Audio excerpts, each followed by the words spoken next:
Good morning, and thank you for joining us for All Things Heart. I'm Alexis Del Cid. Right now, we're working hard on bringing you some incredible new episodes for Season 6, which begins this fall. Until then, we will air Encore presentations every Thursday at 8 a.m. right here. So sit back, relax, and enjoy this Encore presentation of All Things Heart.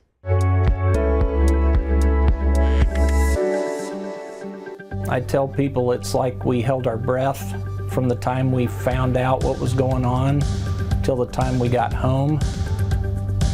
A Kansas man struggling to breathe searched the internet for months. He searched for answers traveling across the country, only to be referred back home to a doctor just a few hours away.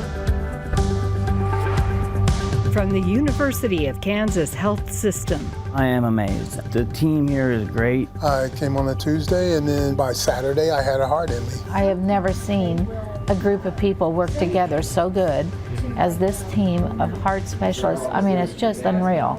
Stand by to set up show. And the Dolph C. Simons Jr. Family Broadcast Studio. Roll it. Always makes you feel like you're the most important patient on the planet. I felt heard, and that was really big. This is All Things Heart. Good morning, I'm Alexis Del Cid. Welcome to a brand new season of All Things Heart. And what better day to kick things off than February 1st, because today is the first day of National Heart Month. So we have a question for you as we get started. How often would you say you visit a doctor on average? Turns out most people would say they go 4 times a year. That's the national average, 4 times a year. But the patient you're about to meet wasn't even close to that. Rick Takeitoff says he hadn't gone to a doctor in more than 50 years. His health deteriorated quickly, though, so he made an appointment, and you'll never guess who in his family finally ultimately convinced him to do it. It wound up saving his life. Cam, I think she knew something was wrong because she would come up at night and just put her head on my leg and just stay there and stare at me. Rick Takeitoff is convinced his golden retrievers were the first to notice something wasn't right. And her tail never quits wagging either. He hadn't seen a doctor since he was a young boy, but he felt like something was wrong. So, at 62 years old, he made an appointment with a local doctor. The answers did not come easy at first. We spent a couple months doing testing and working back and forth with them and felt like we weren't getting anywhere, and that's when we asked for a second opinion. That second opinion almost took him to New York, until a doctor in New York said Rick could get help much closer to his home in Washington, Kansas, and directed him to Dr. Zubair Shah at the University of Kansas Health System. We were confident in Dr. Shah from day one. I mean, he put it right out there and told us we diagnose, we set a plan, and we get after it. And that's what they did. I've always been drawn to hearts, and then we went through this. Diagnosed with cardiac amyloidosis, a buildup of abnormal proteins in the tissues of the heart, Rick's condition was dire. His heart had grown twice the size of what it should be, and he needed a transplant as soon as possible. We have total a strong faith in God and knew that however it turned out, it was going to be a blessing, and that's what we held on to. After just a couple of days on the transplant list, Rick got his new heart. 10 days after his transplant, he was back home in Washington, Kansas. Girls, you want to come in? And less than 3 weeks after that, Rick was back at work, praising God and his medical team for allowing him the chance to meet his new grandson that he wasn't sure he'd survive to see. We never met anyone that did not fully put 150% into their job, whether it was the nurses, the people that came in and cleaned our rooms. I mean, everybody was terrific. What a whirlwind. Rick joins us in studio today. We are so glad to have you, along with your cardiologist. We have Dr. Zubair Shah here. Dr. Shah is a transplant director of the cardiac amyloid program here at the University of Kansas Health System. Thanks for making time, Dr. Shaw. You know, you're super busy. Thank Rick, you for having me. I want to get right to Rick because this is something that makes all doctors cringe. Well, really, it makes anyone cringe when they hear this, particularly your wife. You didn't see a doctor for decades before this. Was it because you just never felt sick? You never got a cold? Were you feeling awful at times over the years and just muscling through it? Well, we've been very blessed as far as our health, and just didn't see a need to have a doctor, I guess. So you didn't even have a family doctor? We didn't have a nothing. family doctor at the time. Nope. So what was the very first sign something was wrong? Fatigue, extreme fatigue, and then started getting shortness of breath, and that shortness of breath increased dramatically. How quickly did this happen? I would say on the shortness of breath, probably within 30 days, I knew that something was drastically wrong. And for a guy like you to be fatigued Well, is something. Yeah. You're always up and at 'em. But I was very, very fatigued for quite a while before that. It was just the shortness of breath that started catching my attention. So Dr. Shah, is this something that, is cardiac amyloidosis able to be caught earlier with a yearly physical if Rick had been getting yearly physicals? I mean, unfortunately, no. Oh, There is interesting. still a lack of awareness about amyloidosis. If we are talking about tertiary centers like KU, where we have high expertise, it will be generally caught early. But most of my patients that are sent from other areas, other centers, it's generally patients like Rick who come very late, and some of the early signs are not generally caught. So being in Washington, Kansas, three hours away, about a 3-hour drive, that wouldn't have been something that would have been easily caught by any. I don't. Yeah, unfortunately, I don't think so. Is that what makes it difficult to diagnose? Yes. What if you're someone here seeing a doctor here at the health system? Is it something that's easy to diagnose if they're seeing? Yes, aware. It's all how much aware the health care providers are, and amyloid still being slightly thought to be rare. I mean, there's not a lot of emphasis in diagnosing it. And keep in mind, until 2018, there was no treatment available. So again, there was not much interest to diagnose it. Very recently, 2019? Yeah, since 2019, we have been having very good options. And even I'm surprised we get a lot of patients like him. Even when it's diagnosed, there's a lot of delay in starting the treatment because I think there's still lack of education awareness how to treat it. In case of Rick, he was told he had amyloidosis, but no treatment was started for, I think, months and months.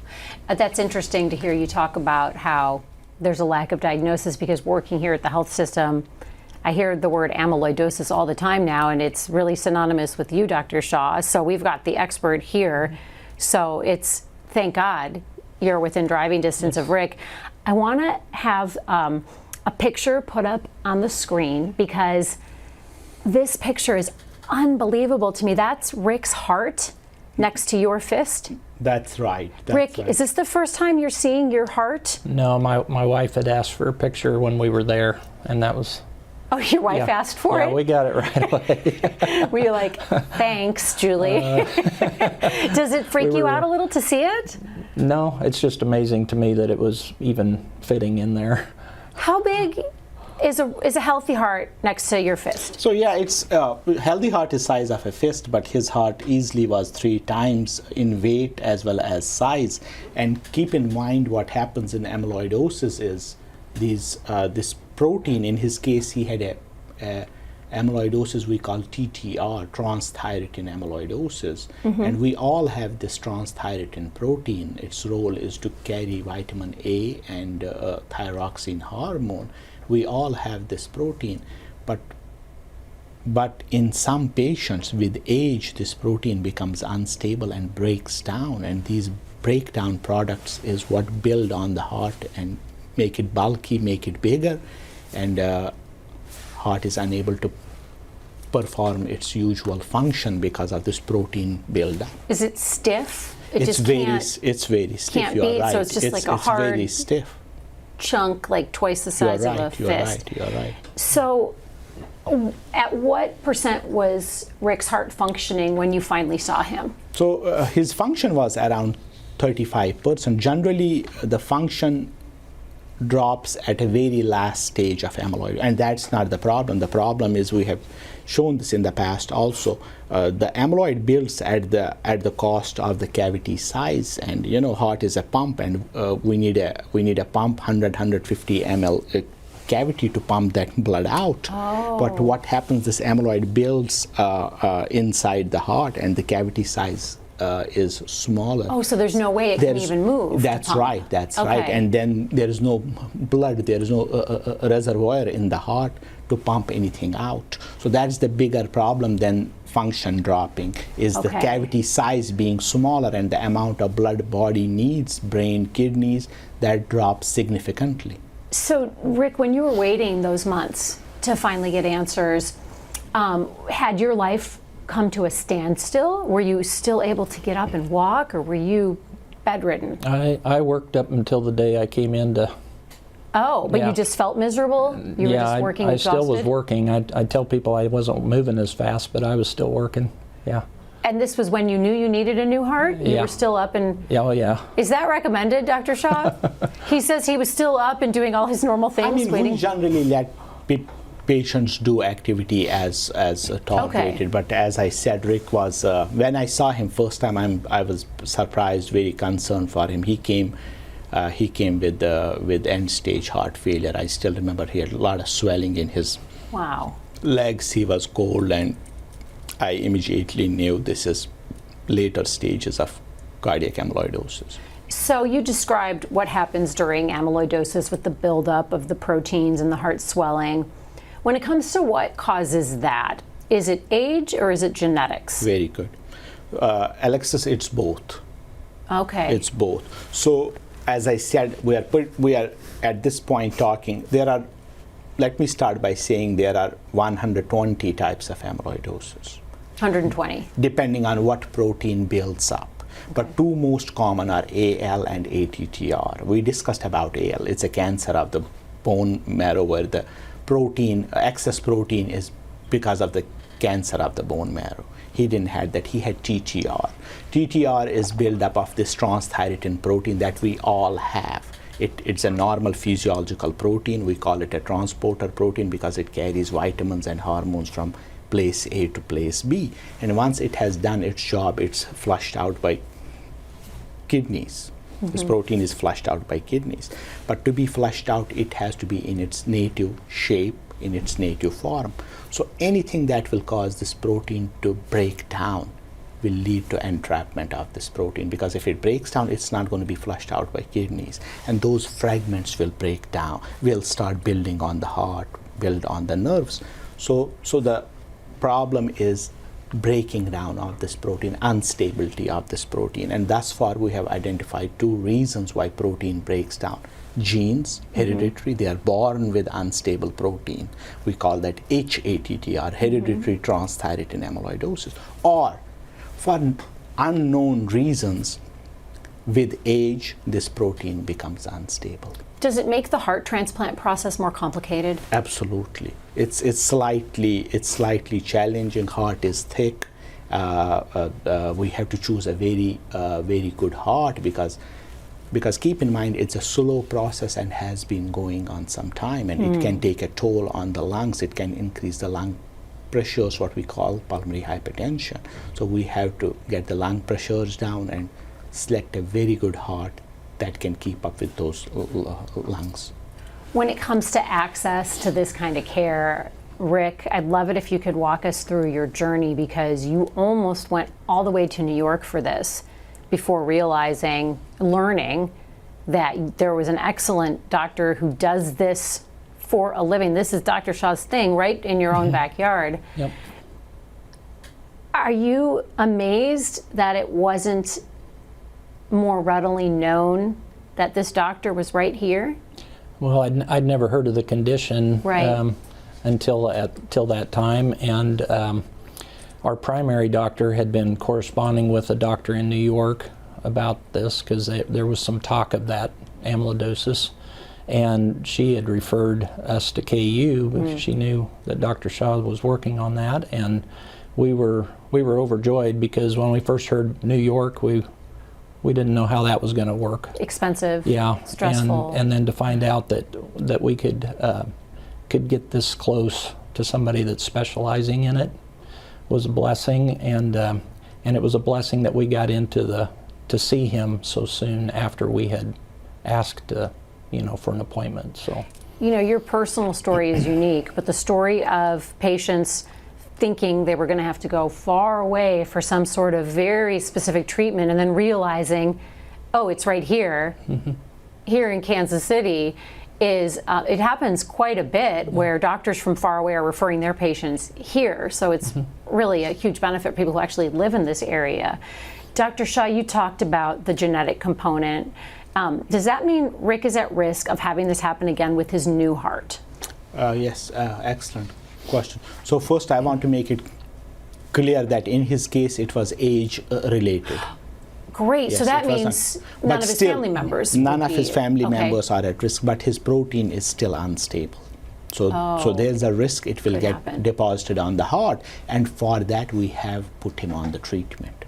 We are stabilizing that. So besides transplant meds, he's on amyloid treatment also. What is amyloid treatment? So we call them stabilizers. There are a couple of medications available right now. They don't let this protein break down so that it's excreted by the kidneys. These meds stabilize the protein. He's right now on one simple pill, very few side effects.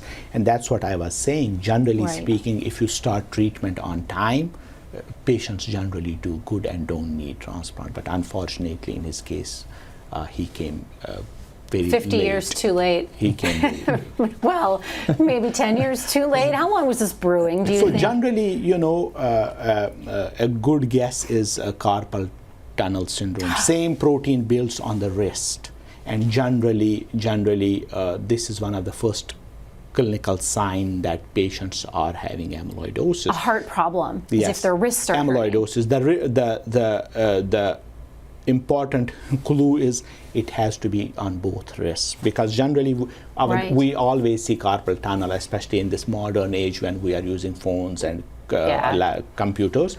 We generally see it on the dominant hand, but the clue here is it should be both sides. And Rick, when was your carpal tunnel? about 15 years ago. So That's when it started. I had surgery on both arms. for carpal tunnel. Yes. And we see this all the time. Did it fix it?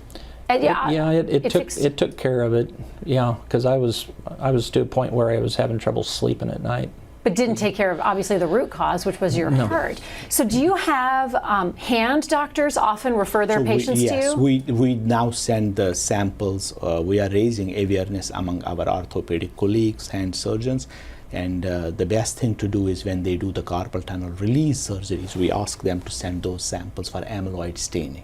Oh, that's super interesting. So what happens is same protein that's building on the heart builds on the wrist, but wrist is a very tight structure, and a small amount of protein building on the wrist will cause symptoms immediately, while on the heart it will take a lot of time before they become symptomatic, until the cavity gets smaller and smaller to a point where we are not able to get enough blood. You will have symptoms, but wrist symptoms manifest very early because it's a tight structure. 15 years earlier. That's interesting. 10, 15 is what we generally see. I'm going to pull up my phone to look for some community questions, because we love when we get questions sent in from our viewers, and you can send them to us in real time on YouTube, Facebook, the X platform, or you can email them to the All Things Heart email. We have all those links on your screen.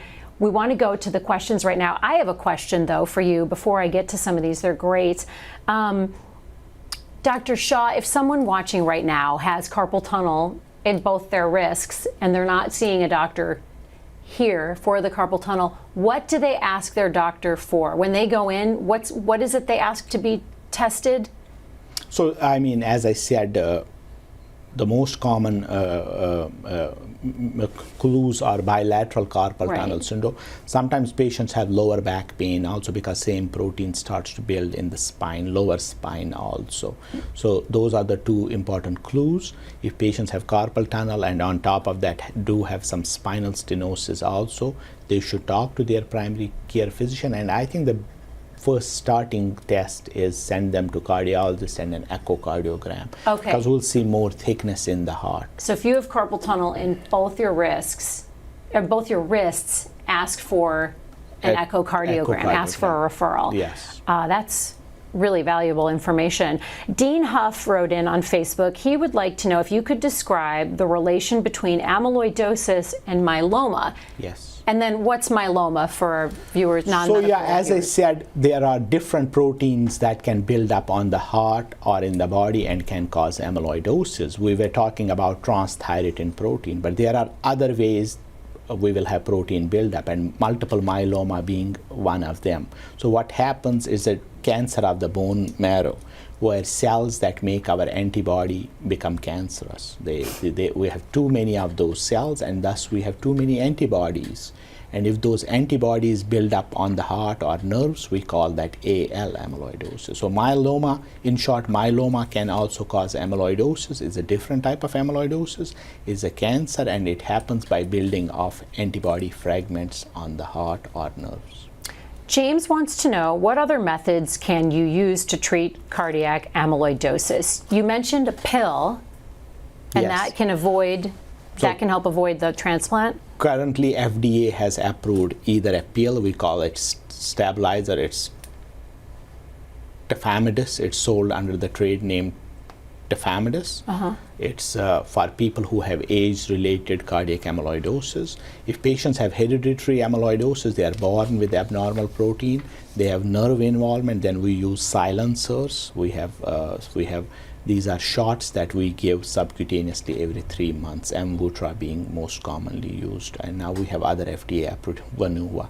So we have 2 medications available for patients who have genetic amyloidosis, but for wild type, we generally use a pill, like his case. Rick, I have a question for you. I know that a lot of dog lovers are going to wonder about the dog element. You have 2 beautiful golden retrievers. They were the first to notice something was wrong with you. How did you know they knew something was wrong? Well, just the fact Cam is the mama dog to the other one. That's her daughter that we have, and then Cam would always come up and lay her head on my leg at night and just stare at me for the longest time. And I was telling Julia, it's almost like, you know, I was not feeling good, and I mentioned to Julie, I wonder if she knows something that we don't know yet. That was in the early part of it, and she it kind of gave me an eerie feeling at first, you know, to wondering what she knows. You know? She knew something. Yeah, but she was very persistent. She would just lay her head on my leg and just stare at me for the longest times. I wish we allowed golden retrievers in the health system. I want to meet Cam, and I think that's beautiful that she knew, and that was what actually weighed heavily on you when you knew something was wrong because your dog noticed. Yep. I love that. Don't love it happened to you, but I love that your golden retriever alerted you. Lauren has a question for Dr. Shah. Lauren wants to know, how sick do you have to be to get a heart transplant? Is there a formula, or is it a case-by-case basis? Very good question, Lauren. So it's case by case. Generally, broadly speaking, it's two types of patients. One, who come very, very sick, their heart function is very low, heart is not able to maintain blood flow to the organs, and we feel like it's irreversible, then we go for heart transplant. Second pathway is these are relatively stable people, but they are slowly declining, and we again feel we are not able to turn their heart function with meds, and go for heart transplant. Linda has a question for Rick. Linda wants to know if you can talk more about the recovery process post-transplant. I had a fantastic recovery. They got me up the second day after the transplant. Who's they? The Dr. Shaw came in? Made you get up, walk around? The ICU. And I took a little trip down the hall very slowly. There was 3 or 4 nurses and a bunch of machinery, and after that first day, then every day after that, I did twice what they had asked me to do, and I felt really good, except for weak. And it was just 10 days after the surgery they allowed me to go home. And when I got home, I would say the first week was just a little rougher than the rest, just because you get away from the element of the hospital, knowing that we're on our own, and if something happens, we're a long ways from them. Right. That was a weird feeling, but after that first week, it just kept moving forward then. Teresa wants to know, what's it like seeing your grandson? How old is your grandson now? He's, I think he's about 8 months now. Is he your first grandson? No, he's our 9th. You're 9? Yeah. Oh, wow. Yeah. You're a busy grandpa. Yeah, and so he's in Manhattan. When they were trying to not tell us what his name was, I called him Chief, and I still do. So. Oh, nice. Oh, that's very timely. Very, very strong Chief fans. What is his name? Bannon. Bannon? I like Chief. Yeah. Bannon, Chief. I still call him Chief. Are you going to be watching the Super Bowl with Bannon on your lap? I don't know if we're going to be down there or not, but we might be. That's sweet. Marie has another question for Rick. You're going to get this a lot. You probably got this from your wife. Marie wants to know, are you going to go to the doctor for yearly checkups now? I'm kind of committed right now. Yeah, you better be. They keep pretty good tabs on me now, so yeah, I look at it a whole lot differently than what I used to. Right, and that's good. Will you come here for your checkups? How does that I have been. work? I have been for the checkups that are needed, and then and then I do some blood work away from the hospital, just so they can keep me monitored. You know, you could probably weave in a visit with whenever the Chiefs are playing. Yeah. Just come for extra visits during football season. This is just a lovely conversation. You look great. We got to meet your wife, Julie. Dr. Shaw, it must be wonderful to see these success stories, which is why I want to bring you both back in for some final thoughts. As you sit here next to Rick, what would be your message to Rick and then people watching? Overall, I do want to start by saying, it gives me happiness and joy seeing him doing so well, and knowing first time how sick he was when I saw him. And I do want to emphasize the transplant part of amyloidosis is a team effort. It's I just advocate for the patient in our transplant meetings we have, but then it's surgeons, it's our nurse practitioners, it's our cardiothoracic ICU. I mean, it needs a lot of work to see results like this. So I do want to thank all of them, especially our surgeons, Dr. Denter, Dr. Zorn. But again, I would say same thing. It gives me a lot of happiness, but also he did his part also, once he established his care with me, Rick was an excellent patient. I don't know the previous part. It didn't seem like he was nobody's patient before you. It didn't seem like he didn't want to see doctors, and I didn't go into that part. But all the appointments he kept, we did telehealth also. I will always see him, and I also remember he would show me his legs on the Zoom. This was COVID time.